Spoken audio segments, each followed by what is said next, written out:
Supreme Court decision. So the stakes are very high. Okay, let's go to the audience for some questions. We have some undecided voters who have some questions for you, Madam Vice President. Let's go to Lisa Brockman from Madison. Lisa is a small business owner. Hi. Good evening. Thanks for taking my question. I have a question on reproductive freedom. Yeah. And I come from a conservative Christian pro-life family. And I was a Republican until Donald Trump's presidency. Like most Americans, I believe in a woman's right to choose. And with the overturning of Roe v. Wade, my 21-year-old daughter now has fewer rights than her mother or her grandmother's. I no longer recognize the Republican Party. They have introduced bills from everything from restricting birth control to bringing homicide charges for abortion. It is such an extreme, radical agenda by any standards. And it seems less about the unborn and more about controlling women. So my question is, what are your thoughts on this extremism? And how can we restore those fundamental human rights that have been taken away from the American women? Thank you. So to your point, when Donald Trump was president, he hand-selected 3 members of the United States Supreme Court with the intention that they would undo the protections of Roe, and they did as he intended. And now there are at least 20 states in our country that have criminalized healthcare providers, to your point.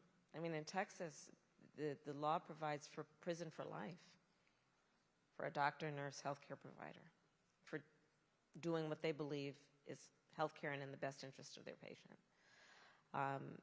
Punishing women, I was actually just this week, just a few days ago, in the state of Georgia with the mother of a young woman who died because of Georgia's abortion ban, and she had to go to another state, and it's a long and very tragic story that did not have to be.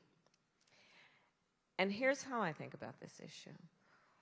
One does not have to abandon their faith or deeply held beliefs to agree that the government, these folks in a state capital, much less Donald Trump, should not be making this decision for her. If she chooses, she will talk with her priest, her pastor, her rabbi, her imam, but not the government. And I also have found, though, since the 2 years that the Dobbs decision came down that this happened, I have had conversations with a number of people who were opposed to abortion and remain opposed to it, but did not intend for the harm that we are seeing to happen.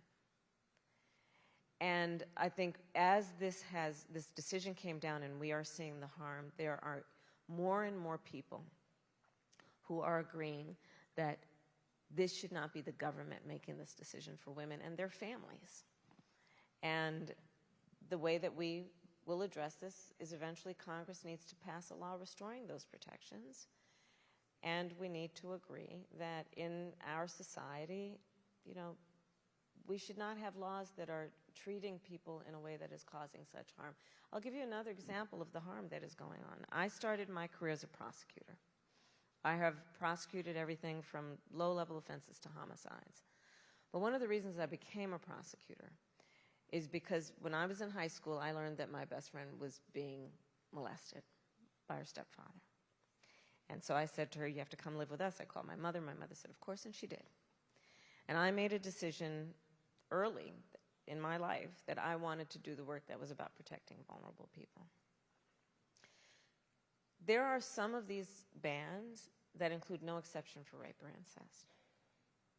I have specialized in those kinds of cases. And the notion that we would tell a survivor of a crime that is a violation to their body, that they have no right to make a decision about what happens to their body next, I mean, I think that's just unconscionable. I think it's immoral. And so this is one of the issues that is at play. And when this issue has been on the ballot since the Dobbs decision came down, in so-called red states and so-called blue states, the American people have voted for freedom. Congresswoman Cheney, I'd like to get your thoughts on this as well.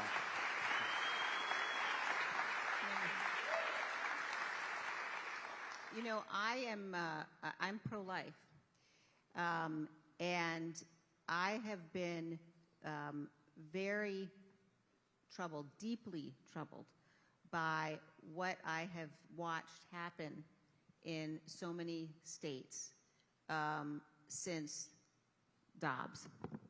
And I have been troubled by the extent to which you have women who, as the Vice President said, in some cases have died, who can't get medical treatment that they need because providers are worried about criminal liability.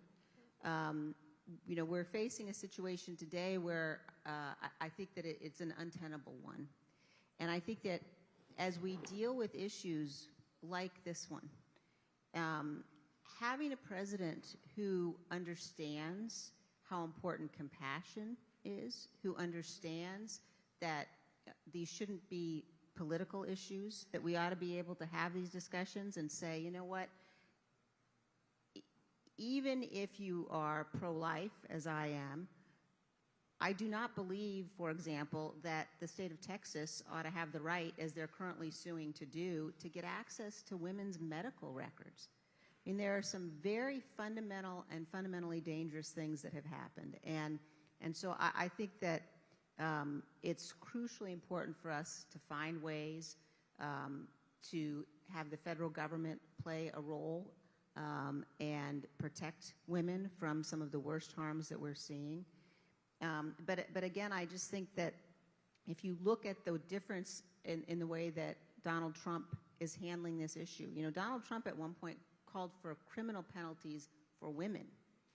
Now, you know, he's been now trying to you know, sort of be all over the place on this issue, although he expresses great pride for what's happened. And I think the bottom line on this, as on so many other issues, is, you know, you just can't count on him. You cannot trust him. We've seen the man that he is. We've seen the cruelty, and America deserves much better. Thank you. Thank you, Lisa. So we have another question. Carolyn Mitchell from Wauwatosa has a question for the Vice President as well. Hi. I have concerns about the strength and the health of the Medicare and the Social Security system. Mm-hmm. There have been a lot of suggestions for improving or protecting it. Some of them raising the age for full acceptance of Social Security. There's also the idea that we would end the cap on the Social Security tax. There is also the suggestion that we raise the tax rate on both Medicare and Social Security. And of course, the last one is to reduce the benefits.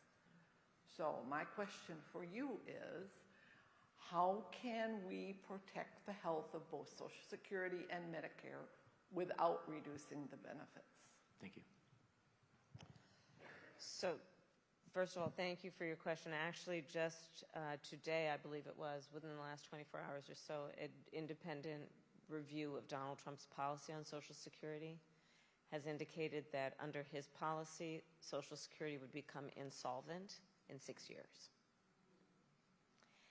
And what I and you and I think most of us know is that we have many, many seniors in our country where their Social Security check is their only form of income. It's everything and the only thing they have to live on, to pay rent, groceries, all of that. And so we must protect Social Security. If you look at Donald Trump's Project 2025, the plan that they have if he is elected or re-elected president, it would attack Social Security, it would attack Medicare. And back to the point about just what is in the interest of dignity. The President of the United States should have as one of their highest concerns the dignity of the American people. And in particular, those who have lived a productive life, who deserve to be able to retire and go into their senior years with the dignity of not worrying about whether they're going to have a roof over their head or be able to eat. So my plan includes what we need to do to strengthen the solvency of Social Security. It includes what we're going to need to do and work with Congress to make sure we're putting more into it. And it cannot be about cutting benefits, because right now those benefits are barely adequate as it is.